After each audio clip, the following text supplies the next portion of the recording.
Welcome to the Deep Dive. Today we're jumping into something really fascinating. The huge differences between two key forces in the Imperium of Man. We're talking the super elite Space Marines versus the just massive numbers of the Astra Militarum. Our sources lay out a pretty stark contrast, and we want to help you really get what makes them tick, how they differ, and maybe most importantly, how they actually work together or against each other on the battlefield.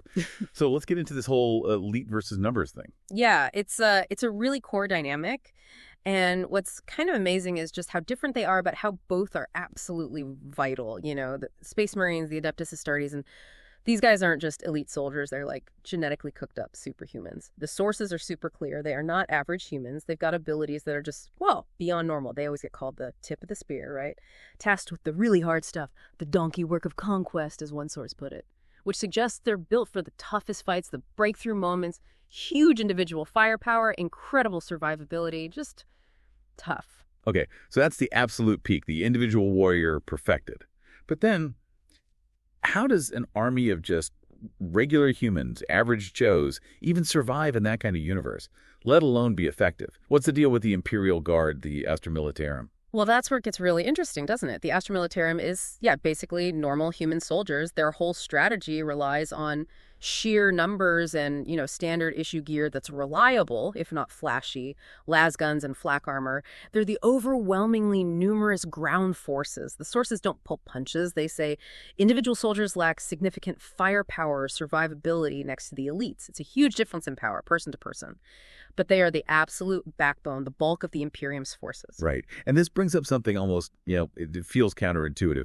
Your sources talk about how effective sheer numbers can be, even against guys like Space Marines. Exactly. It seems crazy, but volume has a quality all its own.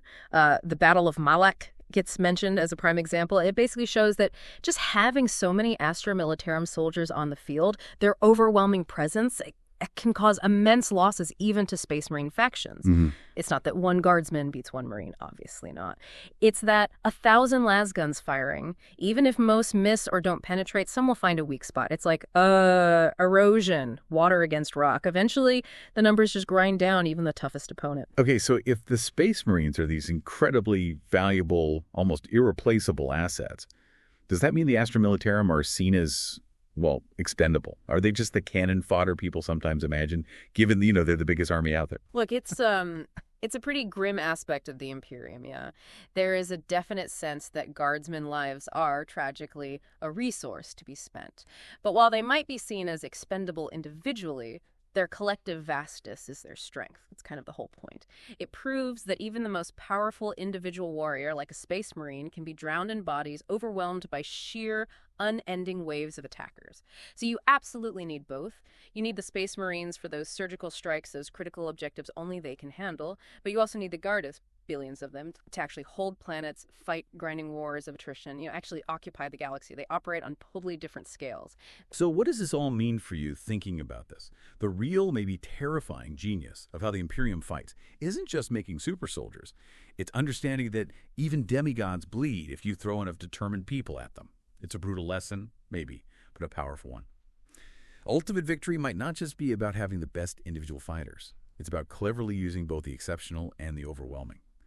A grim balance. So here's something to think about.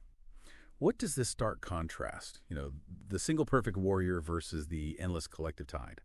What does that tell us about how we think about strength, about warfare, maybe even about systems beyond this fictional universe? Something to mull over. We really hope you found this deep dive insightful. If you did, maybe share it with friends, family, anyone who enjoys digging into interesting ideas quickly, and definitely hit subscribe for more deep dives in all sorts of fascinating topics. Until next time.